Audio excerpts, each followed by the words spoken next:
just wanted to start by saying thank you so much to Emma and Kevin and Sean and everybody here at the gallery, because what they do is so much more than the most beautiful gallery in Portland. It's really about building an artist community and inviting each one of us to be a part of that. It's a pretty special thing, so I'm really grateful to be a part of your community.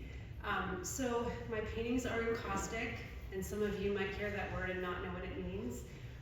And I'm not going to spend a lot of time talking about process. It is a really interesting process that involves a torch and a beeswax-based paint.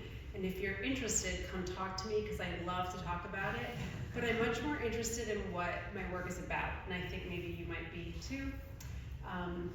So my work is abstract, but there's a lot of representational elements to it. So if you look at it, you'll see clouds, you'll see references to birds, buildings, water, all kinds of things. I'm really interested in looking deeply and looking below the surface of things as a metaphor. So if you look at this piece, for example, you see it's about the surface of the water, and it's about looking down into the surface of the water. You'll also note that I use a lot of gold leaf in my work, and it's beautiful because I want everything to be beautiful. I'm very interested in beauty, but it also represents the light, the beauty that's inside of each one of us, and that's why it's there.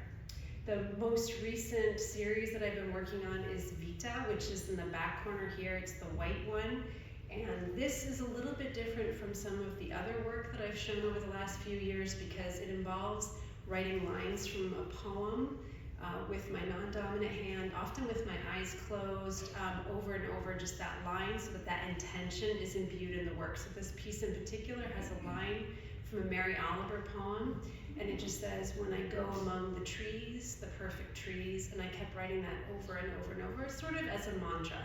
So that's what that work's about. There's a few others in that series. But what I want to leave you guys with tonight is something that I was talking to my beautiful partner, Kelly, who's out here with me tonight, in the car right before I got here, and I said, I've been for like 3 minutes. What do I want to say? And she said, it's really about that art has a life cycle. It's born in our studios through us, and then it comes here, and it gets shown, and we all get to participate in it. And then if we're lucky, one person takes it home, because that means so much to them, and they get to live with it because they brought their stories, their experiences, their memories, what that work means to them. It's a really beautiful thing. Just this past weekend, I was at the International Encaustic Conference down in Provincetown that I've gone to for many, many years, and I got to buy a painting from one of my students. And she was so touched. It like blew her mind. I mean, she immediately started crying because I was buying her work. And I thought to myself, this is really what it's all about. We're completing the life cycle. So thanks for coming tonight.